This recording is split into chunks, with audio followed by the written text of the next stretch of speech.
train, c'est l'histoire de ces deux personnages qui sont l'un contre l'autre. Il y a plein de manières de l'interpréter. C'est contre avec douceur, c'est contre avec un peu... voilà. Ça faisait longtemps que j'avais très envie de m'inspirer d'Orphée et Eurydice, de ce mythe. Donc il y a une trame comme ça, un peu, il y a une inspiration libre, je dirais, d'Orphée et Eurydice, mais qui est réinterprétée.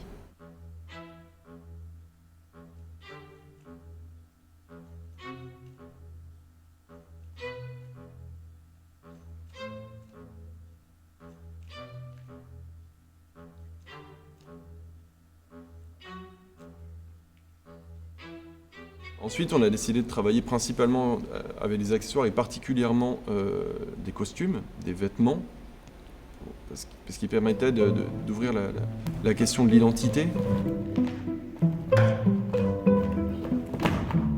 On retrouve deux personnages qui sont à la recherche et l'un de l'autre et des autres choses aussi.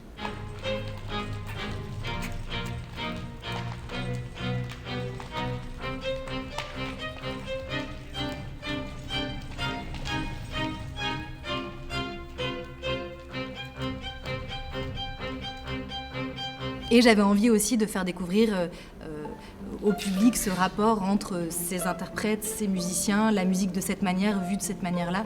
Les musiciens jouent dans des conditions extrêmes, dans le noir, avec peu de lumière. C'est très rare en fait de voir ça.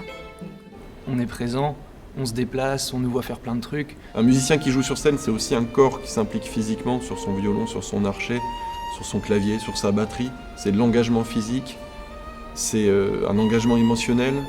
C'est un engagement intellectuel et le public le sent.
C'est assez rare finalement de pouvoir vraiment mettre en scène des musiciens. Souvent à l'opéra, ils sont à l'orchestre. Alors après, il y a beaucoup de musiciens sur scène. Mais là, c'était vraiment qu'ils fassent partie de l'histoire. Mais du coup, c'est un peu des présences fantomatiques. C'est des présences qui sont là, qui viennent les entourer, les regarder. Et puis en même temps, ils ont aussi leur vie chacun. Au départ, ils sont dans le noir, donc on n'est pas sûr, on sent quelque chose, mais on n'est pas sûr qu'ils sont là. Puis d'un coup, on découvre en fait qu'il y a tous ces gens aussi autour, qui sont aussi là, ces humains. Et c'est vrai qu'ils sont 6, il y a 3 femmes, 3 hommes, donc il y a vraiment un peu une espèce de réplique comme ça d'Orphée et Eurydice ça s'est multiplié, donc ça m'intéressait.